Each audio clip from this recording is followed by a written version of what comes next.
E3. What hath she brought us this year, the Electronics Entertainment Expo? Let's find out.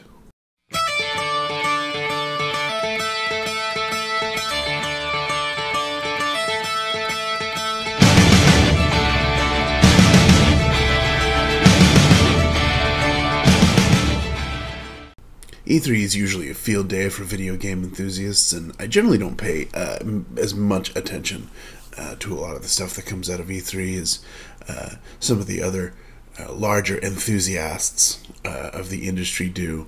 But there's always one or two little gems that come out of E3 that I find myself legitimately curious about. A friend of mine sent me a link to a summary of all of the trailers that were shown at E3 this year, and asked for my thoughts on them. And I went and looked through them to see whether or not there was anything else that I hadn't already heard about. And there were actually quite a few things that jumped out at me that I was interested in after I watched. All the things that I'm about ready to talk about, with the exception of one, and that would be Doom. I have trailer links for down below in the post. Yeah. So, the first thing I was really interested in, and I say the first because it's in alphabetical order and I'm a schlub, is Dishonored 2. The original Dishonored was an absolutely fantastic game out for the Xbox 360 and PlayStation 3. It was a first-person stealther, reminiscent of Thief, The Dark Project, which was an absolutely outstanding game for the PC long ago. And to be perfectly frank, a far better implementation of that genre than the new Thief video game that came out for next-gen consoles recently. I was actually rather disappointed with that. And Dishonored is one of those things that it's not just a hack and slash game. It really rewards you for creative thinking, and the game's creators gave you different ways to complete each mission objective, and it doesn't all have to end in blood and gore if you don't want it to. And the choices that you make legitimately do affect the gameplay as the game progresses, and even the ending of the game. There are a couple of different endings that you can get, so I'm very happy to see that they're coming out with another one of those. Of course, there's Final Fantasy VII. I've already shared my thoughts on that, but that's virtually guaranteed that my PlayStation 4 isn't going anywhere for the next year and a half. Halo 5. I don't really care about the multiplayer. I'm one of the only people I know of that's looking forward to Halo 5 for the story, and not for the multiplayer matches. I've never been a big multiplayer guy, with the lone exception of Mass Effect 3, which we'll talk about here in just a second. But Halo 4 ended up on a somber note between Cortana and the Chief, and while I think it was very poetically done, there were certainly some holes there. And then, of course, Microsoft dropped the trailer not long after Halo 4 itself had landed, showing a Master Chief wandering in the desert, and that just whet my appetite for a whole bunch of other stuff. In any event, next thing that I was really interested in is Mass Effect Andromeda. I'm not as much of a get out of jail free person for BioWare as a lot of people are. I've played Dragon Age, and I've played Dragon Age 2, both of them only very briefly. Neither of them were bad games, but they didn't hook me.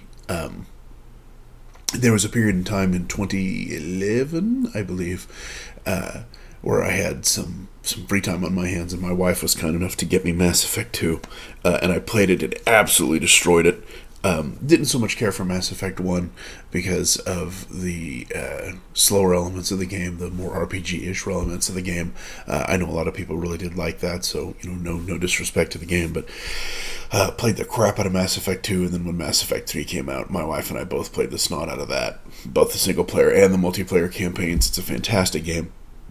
So I'm really looking forward to seeing what they're going to do with the next generation of this game. Mass Effect 3's universe is just so deep, so rich, so diverse. There are a bunch of different places that you could go when playing that game. We talked about how interesting it would be to be able to run covert missions as the Eclipse or the Blue Suns or the Blood Pack, play as an Asari covert operative or a Solarian covert operative. Some person said that they would love to play, some of the missions from Garrus's earlier years, and of course the comment was immediately made that those missions would consist entirely of him calibrating his weapons. And we all laughed uproariously at that, but definitely looking forward to the next Mass Effect game. Absolutely full stop. The Mirror's Edge looks like it's coming out with another sequel. There are a lot of folks that weren't particularly enthused with The Mirror's Edge as a video game, and again, I think a lot of the folks that weren't really enthused with it were people that were looking forward to yet another runner and gunner and shooter, and that's just not what the game was designed to be. The Mirror's Edge, if you haven't played it, is a first-person game, but it's entirely based on free-running or parkour.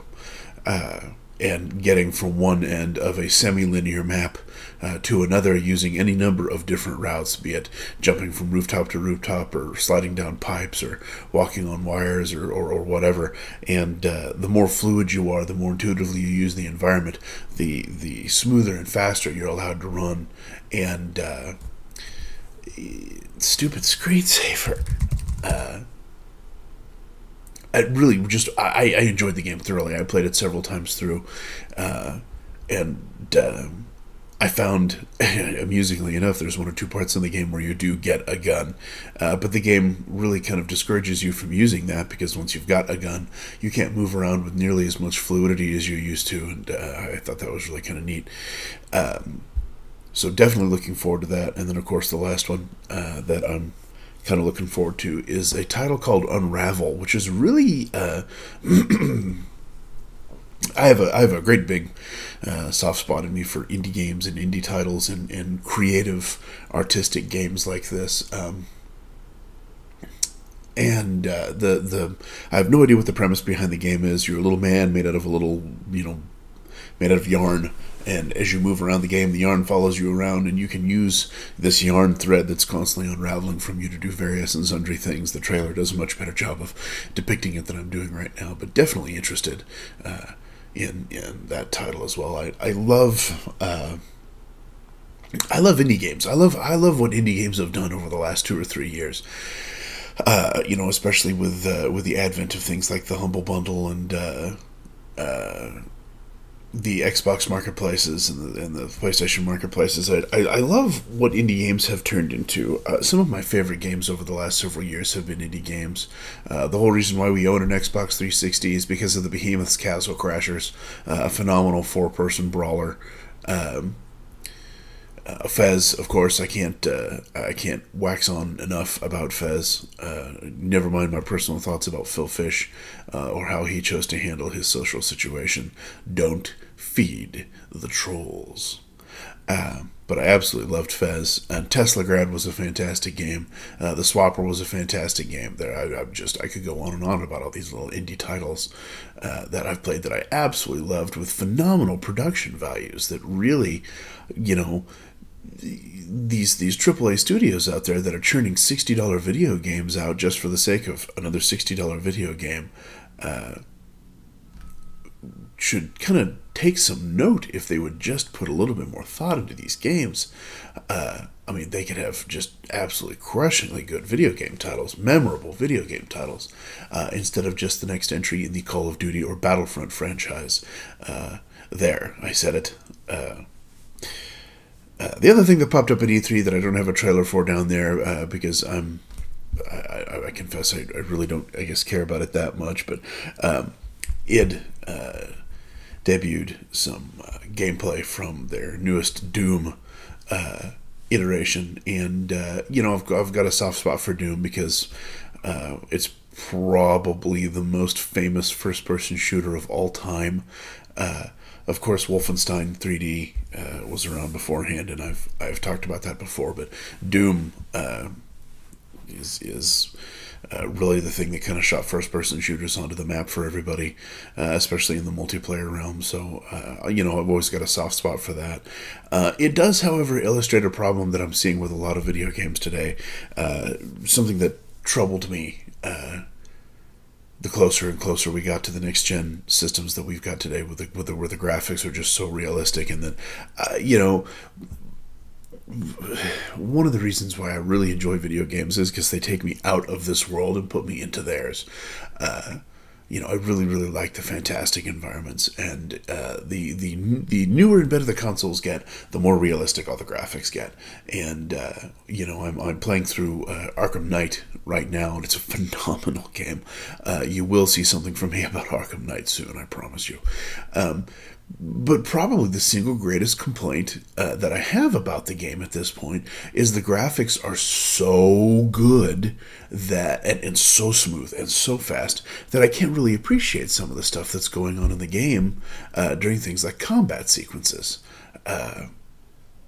Because the whole game is so richly detailed, and you wander into a dark room and you're dressed up as Batman, and it's a very, very detailed, very photorealistic game. So of course you can't see Batman very well.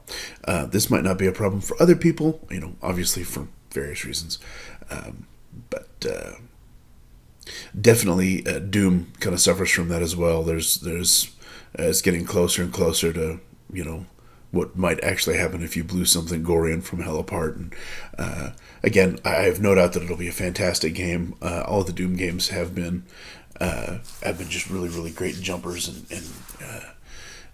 first-person shooters. But I worry that we're getting close enough to the real world that it's going to start making games a little less interesting to play visually. So I hope game designers kind of take that in mind.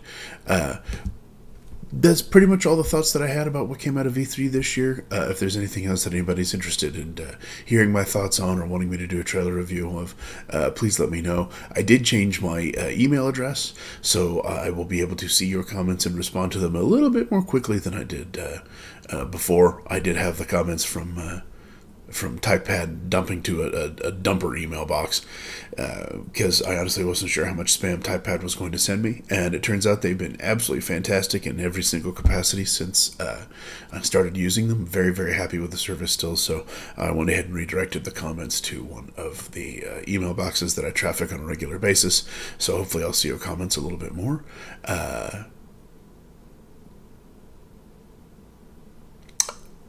And I'm spent.